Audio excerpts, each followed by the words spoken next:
De la haute coiffure de Donald Trump au talon élégant d'Ivanka Trump, en passant par le sens impeccable de la mode de Melania Trump, chaque membre du clan Trump a mis son grain de sel dans la fortune familiale, propulsant leur valeur nette à des sommets vertigineux qui pourraient faire pleurer votre comptable. Grâce à la stratégie des licences, le nom de Trump a commencé à briller plus fort qu'un chapiteau de Las Vegas sur les gratte-ciels, les hôtels et les terrains de golf du monde entier. Si le talent de Donald pour transformer des idées en or en réalité en or est légendaire, l'ampleur de la richesse collective de sa famille pourrait bien vous faire réfléchir et vous amener à vous demander si vous n'avez pas sous-estimé le pouvoir étincelant de la dynastie Trump. Valeur nette de la famille Trump. Selon Forbes, la valeur nette de l'ancien président Donald Trump est estimée à 7,5 milliards de dollars et celle de la famille Trump à 8,6 milliards de dollars. Connus pour leurs dépenses extravagantes, les Trump possèdent un empire immobilier, une flotte d'aviation privée et une garde-robe qui ferait pâlir les fashionistas. Dès son plus jeune âge, Donald a été plongé tête la première dans le monde tourbillonnant de l'immobilier et des affaires, suivant souvent son père, Fred, comme un caneton déterminé sur les chantiers de construction. Fred, un père strict et exigeant, était un maître de l'amour vache, inculquant à ses enfants les vertus du travail, de la discipline et de l'ambition, avec la précision d'un sergent chevronné. À 13 ans, Donald est envoyé à l'Académie militaire de New York, où il s'épanouit tant sur le plan scolaire que sportif. Il finit par obtenir le grade de capitaine et apprend l'art de cirer les bottes et d'aboyer les ordres. En rejoignant Elizabeth Trump & Son, Donald s'est rapidement fait remarquer, prouvant qu'il avait un don naturel pour la conclusion d'accords et un œil avisé pour repérer les opportunités. En 1971, il prend les rênes de la société et la rebaptise The Trump Organization, s'attaquant aux projets immobiliers les plus en vue de Manhattan comme un missile à tête chercheuse. L'un des premiers grands projets de Donald Trump a été l'ambitieuse transformation de l'hôtel Commodore en Grand Hyatt. Il a habilement obtenu d'importants abattements fiscaux et le soutien financier de la chaîne hôtelière Hyatt, démontrant ainsi son talent pour transformer les négociations en une partie de poker aux enjeux considérables. Cette entreprise audacieuse a connu un succès retentissant, le propulsant dans la stratosphère étincelante du monde de l'immobilier d'élite de Manhattan. L'influence de Fred Trump sur la carrière de Donald est aussi indéniable qu'une enseigne au néon sur Times Square. La richesse et le sens des affaires accumulées par Fred ont fourni à Donald la rampe de lancement en or dont il avait besoin pour poursuivre ses grandes ambitions. Doté d'un ensemble de ressources et de connaissances, Donald a navigué dans les paysages financiers complexes avec une détermination sans faille, suivant les traces formidables de son père et marchant parfois sur quelques orteils en cours de route. Donald Trump ne s'est pas contenté de transformer la ville de New York en son Monopoly personnel. Il a transposé son flair pour le spectaculaire sur la scène étincelante des casinos d'Atlantic City. En 1984, il lance les dés et ouvre le Trump Plaza Hotel and Casino, suivi du Taj Mahal Casino Resort, qu'il proclame 8e merveille du monde. Avec son opulence démesurée, le Taj Mahal est devenu un casino de renommée mondiale. Mais l'aventure s'apparente à une partie de blackjack avec de l'argent du Monopoly. Faillites multiples et maux de tête financiers sont les règles de la maison. Ivanka Trump, l'aîné des enfants du Donald, a hérité du talent de son père pour l'ambition, mais l'a peaufiné avec un vernis brillant et sophistiqué. Avec un empire commercial qui brille plus que les tours de son père et une fortune qui donne à ses frères et sœurs l'impression qu'ils reçoivent une allocation, Ivanka et son mari, Jared Kushner, sont estimés à environ 1,1 milliard de dollars. Cela fait beaucoup de zéros, grâce à leur fortune immobilière et à d'autres investissements. Née dans le monde sauvage des Trump le 30 octobre 1981, Ivanka a connu une enfance marquée par le luxe et une formation accélérée au sens des affaires. Avec un père magnate de l'immobilier et une mère anciennement mannequin, elle a été pratiquement élevée pour allier le glamour au cran. Après avoir obtenu un diplôme de la Wharton School en 2004, elle s'est lancée dans l'organisation Trump en tant que vice-présidente exécutive du développement et des acquisitions, s'illustrant dans des projets de premier plan, notamment le Trump International Hotel and Tower à Chicago, dont le hall scintillant contient probablement plus d'or que la marmite d'un lutin. En 2007, Ivanka a décidé que la construction de gratte-ciel ne suffisait pas et s'est lancée dans le monde de la mode en lançant la collection Ivanka Trump Fine Jewelry. Ses créations étaient si sophistiquées que même les mannequins ne se sentaient pas habillés. Ce succès étincelant a ouvert la voie à une véritable ligne de vêtements, de sacs à main, de chaussures et d'accessoires, qui s'est transformée en vache à lait dans les grands magasins. Même pendant la présidence en dents de scie de son père, qui ressemblait parfois davantage à une émission de télé-réalité hors norme, la marque d'Ivanka a tenu bon, mettant en évidence son sens des affaires et sa résilience. Son empire de la mode s'est pavané avec assurance sur les podiums jusqu'en 2018, date à laquelle elle a décidé de raccrocher ses talons aiguilles pour se concentrer sur ses projets politiques, prouvant que même en politique, elle peut faire une entrée remarquée. Tiffany Trump, qui joue souvent le rôle de la Trump silencieuse, a tracé sa propre voie dans une famille de grands sportifs. Avec une carrière et des entreprises aussi variées qu'un buffet, elle a montré qu'elle savait jongler avec ses intérêts et ses ambitions. Même si elle n'est pas autant sous les feux de la rampe que certains de ses frères et sœurs, Tiffany a exploré suffisamment de voies pour faire rougir un GPS tout en augmentant sa valeur nette. En 2011, Tiffany s'est essayée à la pop star avec son single Like a Bird. Bien qu'il n'ait pas vraiment atteint le sommet des charts, il s'agissait d'un saut courageux dans l'industrie du divertissement. Ses apparitions dans l'émission The Apprentice lui ont également donné un avant-goût de la célébrité de la télé-réalité, prouvant qu'elle pouvait gérer le drame de la marque Trump avec un visage impassible. Dans une intrigue digne d'un drame judiciaire, Tiffany s'est orientée vers le droit et a obtenu son diplôme au Georgetown University Law Center en 2020. Bien qu'elle garde sa carrière juridique secrète comme un dossier confidentiel, ses études la préparent à des postes bien rémunérés dans des cabinets d'avocats prestigieux ou des services juridiques d'entreprise. Sur les médias sociaux, Tiffany fait jouer ses muscles d'influenceuse, s'enorgueillissant de centaines de milliers de followers sur Instagram. Ses posts, qui mêlent souvent luxe, voyage et mode, font d'elle un aimant pour les marques et les contenus sponsorisés. C'est un terrain de jeu numérique où elle transforme les likes en contrats lucratifs. Plus qu'une simple mondaine, Tiffany a le cœur à la bonne place avec ses efforts philanthropiques, soutenant l'éducation et le bien-être des enfants. Ses activités polissent son image publique et lui ouvrent les portes de collaboration avec des associations caritatives et des marques à vocation sociale. Sa romance avec Michael Boulos, riche héritier d'un conglomérat nigérian, ajoute une nouvelle couche de paillettes à sa vie. Leurs fiançailles, en janvier 2021, ont déclenché une vague de spéculation sur leur richesse combinée, comme un épisode réel de Lifestyles of the Rich and Famous. La valeur nette de Tiffany est estimée à environ 10 millions de dollars, ce qui témoigne de son héritage, de ses réalisations personnelles et de l'utilisation judicieuse de son profil public. Elle est peut-être la Trump la plus discrète, mais le parcours de Tiffany est un mélange d'ambition, d'aventure et d'un soupçon de télé-réalité. En tant que vice-président exécutif de la Trump Organization, Eric Trump a également joué un rôle essentiel dans l'expansion de l'empire familial. L'un des premiers grands projets d'Eric a été le développement du Trump International Hotel and Tower à Chicago. Ce projet ambitieux prévoyait la construction d'un gratte-ciel de 92 étages qui deviendrait l'un des plus hauts bâtiments des États-Unis. Eric a joué un rôle crucial dans la supervision du développement du projet, travaillant en étroite collaboration avec les architectes, les entrepreneurs et les représentants de la ville afin d'assurer sa réussite. Le Trump International Hotel and Tower de Chicago a ouvert ses portes en 2008 et est rapidement devenu un symbole de luxe et d'opulence, reflétant l'engagement de la marque Trump en faveur de l'excellence. L'implication d'Eric dans la Trump Organization ne s'est pas limitée à la promotion immobilière. Il a également joué un rôle clé dans la division hospitalité de la société, qui comprend un portefeuille d'hôtels et de centres de villégiature de luxe. L'une des propriétés les plus remarquables sous sa responsabilité est le Trump International Hotel à Washington, D.C. Ce bâtiment historique, situé à quelques rues de la Maison-Blanche, a été transformé en hôtel de luxe sous la direction d'Eric. Le projet, qui comprenait une restauration méticuleuse de l'ancien pavillon de la Poste, a été achevé en 26 ans et est devenu depuis une destination populaire pour les invités et les événements de haut niveau. Outre son travail dans l'immobilier et l'hôtellerie, Eric a joué un rôle déterminant dans l'expansion du portefeuille de terrains de golf de la Trump Organization.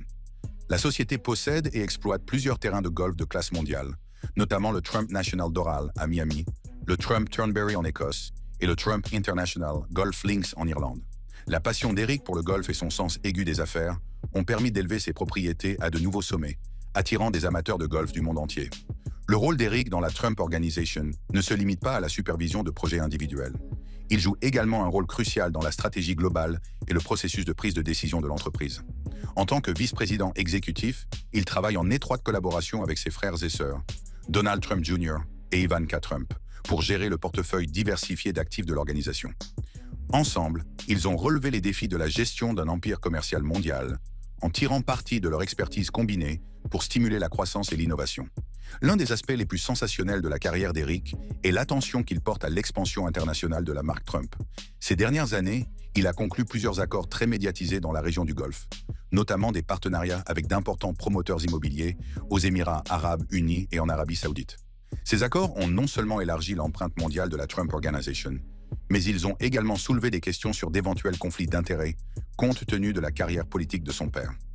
La recherche par Eric de contrats dans le Golfe a été particulièrement controversée, car elle a coïncidé avec la campagne de réélection de son père.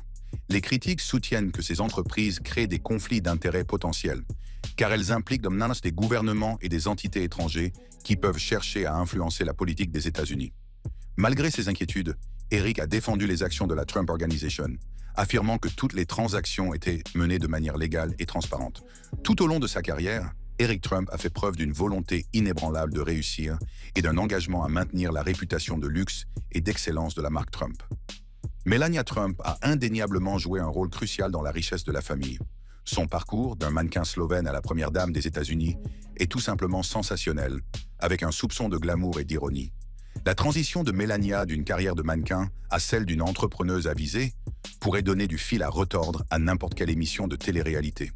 Après avoir fait parler d'elle en tant que top modèle en Europe et à New York, Melania a décidé de troquer le podium pour la salle de réunion en lançant ses propres marques avec la même assurance que celle qu'elle affichait sur les couvertures de magazines. En 2005, Melania a épousé Donald Trump lors d'un mariage si extravagant qu'il a fait passer le bal de Cendrillon pour un simple brunch. Avec une liste d'invités remplie de célébrités et de personnalités en vue, il était clair que Melania était entrée de plein pied dans la lumière des projecteurs. Mais ne vous laissez pas tromper par les paillettes et le glamour. En coulisses, elle préparait déjà sa reprise en main de l'entreprise. L'année suivante, Melania a donné naissance à leur fils, Baron William Trump. Pour concilier maternité et ambition, Melania a choisi de se retirer du mannequinat. Mais soyons honnêtes, être une mère au foyer n'aurait jamais été suffisant pour quelqu'un qui a déjà partagé la scène avec des top modèles. Au lieu de cela, elle a canalisé sa créativité et ses compétences commerciales dans de nouvelles entreprises. En 2010, Melania a lancé Melania Timepiece and Jewelry sur QVC, prouvant qu'elle pouvait vendre plus qu'un simple défilé de mode. Avec des prix allant de 30 à 200 $, sa ligne de bijoux visait à apporter une touche d'élégance au plus grand nombre. La collection a été un succès, faisant du luxe abordable son mantra. Encouragée par le succès éclatant de ses bijoux, Melania s'est aventurée dans le monde des soins de la peau en 2013 avec Melania Caviar Complex C6. Ne se contentant pas d'une crème pour le visage ordinaire, les produits de Melania affichent des propriétés anti-âge dignes d'une famille royale. Sa ligne a rapidement gagné des adeptes fidèles, les clients ne jurant que par la sensation luxueuse des œufs de poisson sur leur peau. La recette du succès de Melania? Un mélange de réflexion sur la mode, un talent pour comprendre les désirs des consommateurs et, bien sûr, l'attrait indéniable de la marque Trump. À elle seule, la reconnaissance de son nom pourrait faire vendre de la glace aux Esquimaux, ou, dans le cas présent, de la crème de caviar aux mamans de banlieue. Se frayer un chemin dans les secteurs très concurrentiels de la beauté et de la mode n'a pas été une mince affaire. Pourtant, la détermination de Melania et son sens des affaires l'ont aidée à rester à la pointe du progrès. Qu'il s'agisse d'une nouvelle tendance ou d'un marché en mutation, elle s'est adaptée et a prospéré, tout comme elle l'a fait sur la piste en constante évolution de la vie. Bien que Melania n'ait plus de lien avec ses sociétés de bijoux et de soins de la peau, ses aventures dans le monde des affaires ont joué un rôle crucial dans l'amassement de sa fortune. Selon Celebrity Net Worth, l'ancien mannequin dispose d'une valeur nette étonnante de 50 millions de $. Ce chiffre impressionnant est la preuve de son travail acharné, de sa détermination et de son sens aigu des affaires. Le passage de Melania du mannequinat à l'entrepreneuriat a également eu un impact plus large sur son image publique. Elle n'était plus seulement un mannequin ou l'épouse d'un riche homme d'affaires, elle était une femme d'affaires prospère à part entière. Ce changement de perception a aidé Melania à s'imposer comme une personnalité puissante et indépendante, capable de réussir par ses propres moyens. Fonds privé. Connu pour sa personnalité plus grande que nature, Donald Trump a bâti un empire qui englobe l'immobilier, l'hôtellerie, la copropriété et des contrats de licence lucratifs. De l'emblématique Trump Tower à New York aux hôtels de luxe du monde entier, le nom de Trump est synonyme d'opulence et de controverse. En 1971, Trump s'installe à Manhattan et rebaptise l'entreprise familiale The Trump Organization, dans le but de percer sur le marché concurrentiel de l'immobilier à Manhattan. L'un de ses premiers grands projets consiste à transformer l'hôtel Commodore, délabré, en Grand Hyatt New York, en partenariat avec la Hyatt Corporation. Ce projet, achevé en 1980, a été son premier grand succès, même si les nouveaux lustres de l'hôtel étaient un peu trop aveuglants pour certains clients. Fort de ce succès et peut-être d'une dose supplémentaire de confiance, Trump a annoncé la construction de la Trump Tower sur la 5e avenue en 1979, achevée en 1845.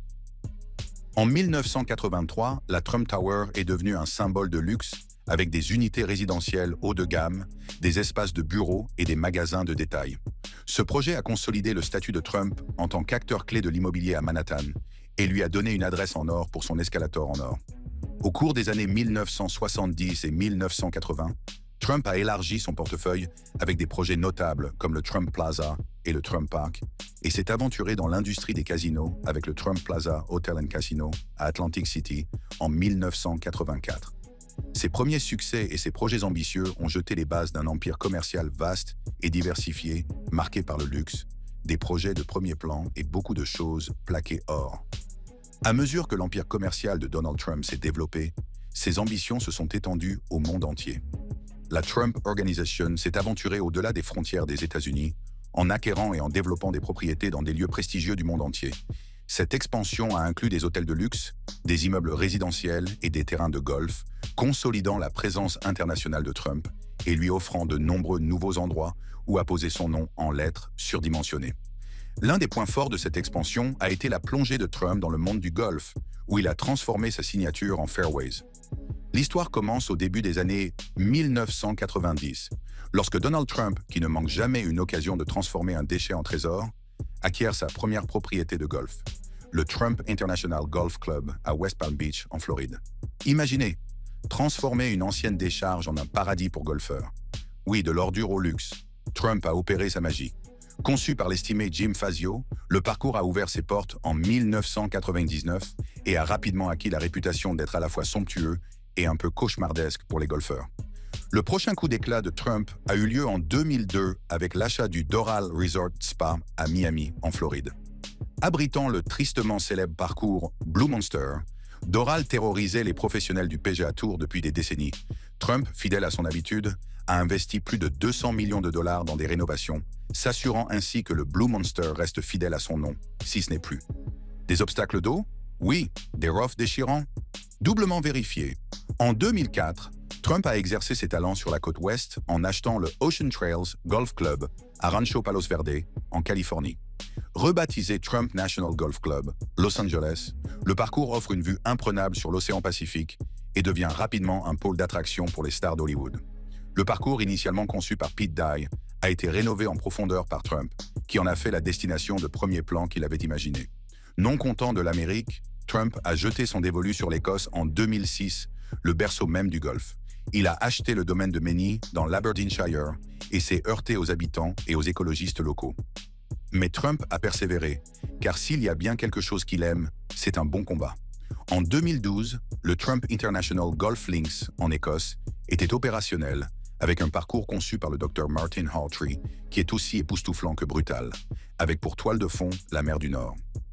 En 2014, Trump a ajouté un autre joyau écossais à sa collection, l'emblématique Turnberry Resort. Ce parcours historique, qui a accueilli plusieurs championnats Open, a fait l'objet d'investissements considérables de la part de Trump. La refonte de l'Ailsa Course par Martin Hébert a suscité à la fois des éloges et des controverses, prouvant une fois de plus que Trump et la tranquillité ne font pas bon ménage. L'empire golfique de Trump s'est ensuite étendu à l'Irlande avec l'acquisition en 2014 du Doonbeg Golf Club.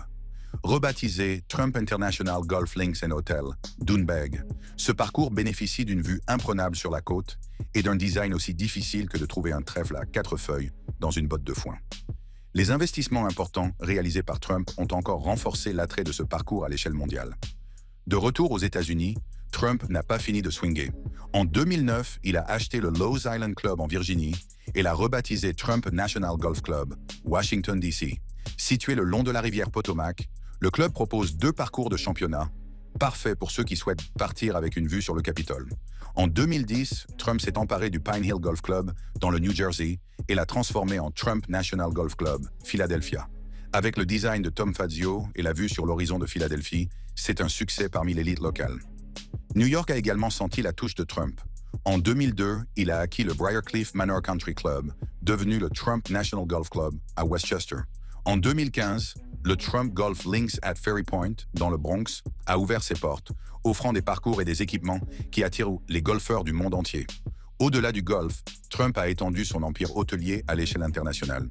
Les hôtels et les tours Trump International sont situés dans de grandes villes comme Vancouver, Toronto et Panama City, offrant des chambres opulentes et des emplacements de choix à une clientèle haut de gamme.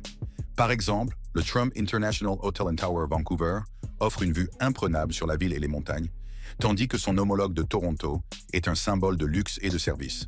Les projets internationaux de Trump comprennent également des immeubles résidentiels. Les propriétés de la marque Trump dans des villes comme Istanbul, Manille et Mumbai incarnent la vie de luxe avec des finitions haut de gamme et des équipements ultramodernes. Les Trump Towers Istanbul, un complexe de 2 tours comprenant des unités résidentielles, des bureaux et un centre commercial, sont un symbole du luxe moderne et un point fort de la ligne d'horizon d'Istanbul. En 1985, Trump a jeté son dévolu sur Mar-a-Lago, reconnaissant son potentiel en tant que symbole de prestige et de pouvoir. Son offre initiale de 28 millions de dollars est refusée, mais Trump persiste. Alors que le marché s'effondre, il parvient à acquérir le domaine pour seulement 5 millions de dollars, soit une fraction de son coût initial. Il a également payé 3 millions de dollars supplémentaires pour les antiquités et le mobilier de Marjorie Merriweather Post, s'assurant ainsi un trésor d'artefacts historiques. L'acquisition de Mar-a-Lago par Trump a marqué le début d'une nouvelle ère pour le domaine.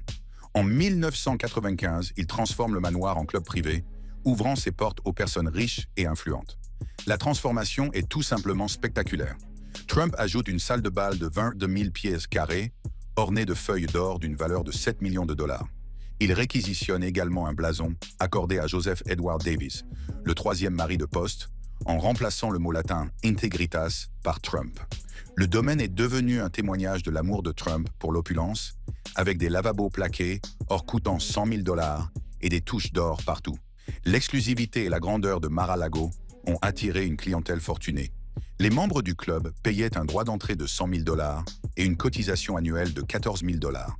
Après la victoire de Trump à l'élection présidentielle, le droit d'entrée a doublé pour atteindre 200 000 dollars. Malgré les coûts élevés, l'adhésion à Mar-a-Lago est devenue un symbole de statut convoité. Stratégie commerciale. Les origines du modèle commercial de licence de Trump remontent aux années 80, une décennie où les grands cheveux, les jambières en néon et les épaulettes étaient à la mode. Pendant que tout le monde essayait de faire du moonwalk, Trump construisait son empire immobilier et perfectionnait ses compétences en tant que maestro de la marque. Dans les années 80, Trump fait déjà parler de lui avec ses ambitieux projets immobiliers à New York. La Trump Tower, achevée en 1983, n'était pas seulement un bâtiment. C'était un monument étincelant qui témoignait de son amour pour tout ce qui était plaqué or. Le succès de la Trump Tower, avec son atrium clinquant et sa façade brillante, a fait comprendre à Trump que son nom pouvait avoir autant de valeur qu'un billet de loterie gagnant. C'est avec le Trump Plaza Hotel and Casino d'Atlantic City, ouvert en 1984, que Trump s'est lancé pour la première fois dans l'octroi de licence.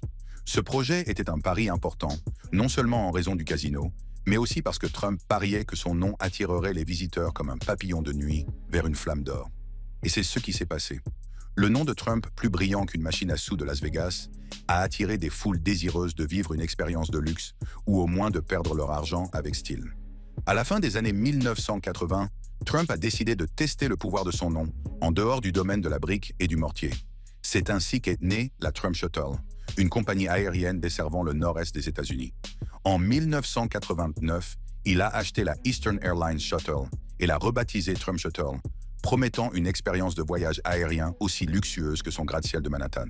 La Trump Shuttle, c'est comme voler dans une Trump Tower, haute comme le ciel, avec des ailes et des turbulences. Bien qu'elle ait connu ses propres turbulences financières et qu'elle ait été vendue en 1992, elle a prouvé que Trump était prêt à apposer son nom sur n'importe quoi, que ce soit dans les airs ou sur terre. Les années 1990 ont marqué un tournant dans la stratégie de Trump en matière de licence. Confronté à des difficultés financières, Trump avait besoin de nouvelles sources de revenus. Il s'est tourné vers la concession de licences avec la ferveur de quelqu'un qui vient de découvrir la magie des publics reportages. Le Trump International Hotel and Tower à New York, achevé en 1997, en est un brillant exemple. En s'associant au General Electric Pension Trust et à la Galbraith Company, Trump a prêté son nom sans avoir à financer l'ensemble du projet. Tout le monde y a gagné. Le bâtiment a reçu la marque Trump et ce dernier a pu conserver son siège de toilette plaqué or.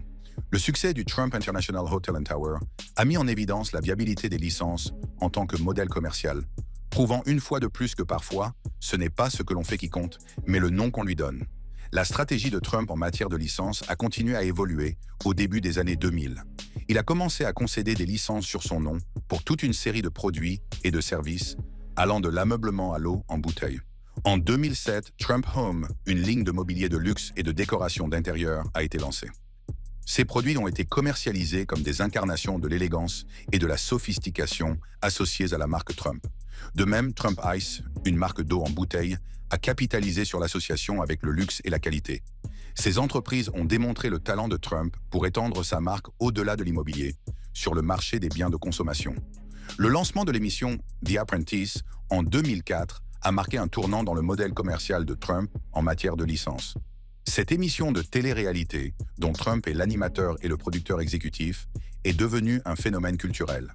Son succès a encore rehaussé le profil public de Trump, cimentant sa marque comme synonyme de succès et de luxe. L'émission The Apprentice a également permis à M. Trump de promouvoir ses diverses entreprises commerciales, notamment ses produits et propriétés sous licence.